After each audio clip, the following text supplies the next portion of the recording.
Buradaki hepsi ağacın çoğu yüzüm ağacı. Nurettin Hoca'yla bir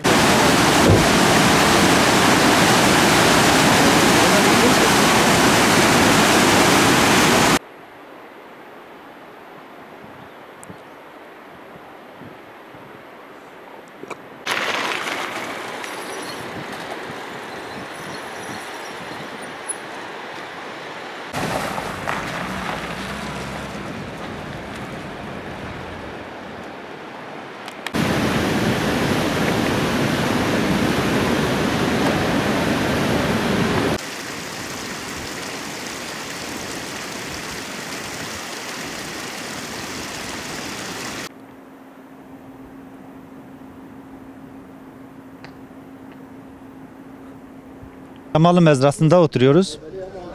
İkamet etmekteyiz. Kışın da buralı bazı sıkıntılı oluyor yol şeysinden. Heyelan olsun ya kır yağışından olsun. Ufak bir yağmur yağdığında hemen yollar bozuluyor. Taşlar geliyor yola. Yollarımız kışın sıkıntı oluyor. Değiştirmesini istiyoruz tabii ki. Burada asfalt olmasını çok istiyoruz. Hem okul bakımından öğrenciler mezradan gelmesi çok sıkıntılı oluyor bazen. Burada en az 100 hane var burada Derince'de. 3 tane mezrası var. 3 tane mezrası işte bazen heyelan veya en ufak bir yağmurda yağdığı zaman sıkıntılı çekiyoruz buradan. Hem öğrenci bakımından olsun hem çarşıya gidip gelmemiz için. Yollarımızın en yapılmasını istiyoruz buradan. Şu talebimiz olarak, Ajas olarak buraya geldiğiniz için öncelikle sizden teşekkür ediyoruz. Size teşekkür ediyoruz. Yalnız sizin vesileyle iletmek istediğimiz mesajlar var. Yol konusunda, ulaşım konusunda gerçekten büyük sıkıntı yaşıyoruz.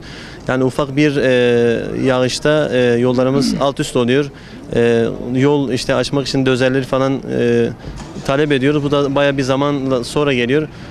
Bunun için yani 100 haneye yakın Derince ve mezrasıyla beraber 100'ün üzerinde olan hanelerimizin hani ulaşımı gerçekten iyi olması gerekiyor kanaatindeyim. Misafirlerimizi mesela köyümüze çok gelmek istiyorlar. Çok güzel piknik alanlarımız var. Arıcılık için de gerçekten Samsun biliyorsunuz hani birinci sırada. Yalnız bunun için ulaşım şarttır, olmazsa olmazdır. Yollarımız gerçekten gelip görmelerini istiyoruz yetkililerden. Gerçekten saklı bir cennetimiz var diyebileceğimiz yerde. Çünkü dışarıdan gelen misafirlerimiz yani çok beğeniyor burayı. Bu şekilde mesajımız inşallah gereken yere ulaşır ve yol konusunda inşallah yollarımızı güzel bir şekilde asfaltlarlar talebinde bulunuyoruz.